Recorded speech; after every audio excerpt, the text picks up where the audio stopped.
পাশে মুক্ত পাতারে খাবার দিচ্ছেন, কোনো খরচ কান্তি হয় না, খরচ কিন্তু নেই। কোনো খরচ কান্তি আছে না। আসলে এই যে গরুর একটা বড় সমস্যা আছে, সেটা কি বলতে লাম্পি। এই লাম্পি যদি না হয় তাতে তো কোনো প্রবলেম নাই। না, আপনি সকালে যে কাকে নিয়ে আসছেন? লাঠি। আসলে উনি নাতিকে নিয়ে আসছে এই গরু ছেড়ে দেওয়ার জন্য। গরু ছেড়ে দেওয়ার জন্য নাতিকে নিয়ে আসছেন না? আচ্ছা, আপনার নাতিকে আমরা যদি একটু বিরিয়ানি খাওয়ার সমস্যা আছে? সুবর্ণ মৎস্য আদায় থাকে। আমরা আসলে তুলে ধরার চেষ্টা করছি যে এই যে লাম্পি, এই একটা লাম্পির কারণে অনেক গৃহস্থের জীবন যাপন চলে যাচ্ছে, অনেক গৃহস্থের হলো অর্থ সম্পদ নষ্ট হয়ে যাচ্ছে। যদি এই লাম্পির ক্ষেত্রে সরকার উদ্যোগ নেয় যে টিকা ব্যবস্থা করা, এতে কি আপনি খুশি? খুশি না? এতে খুশি না? বাবা, তুমি একটু বিরিয়ানিটা নাও তো।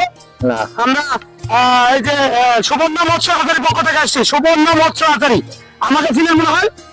কি নাম আমার? চঞ্চল, সুবর্ণ মৎস্য আচারী।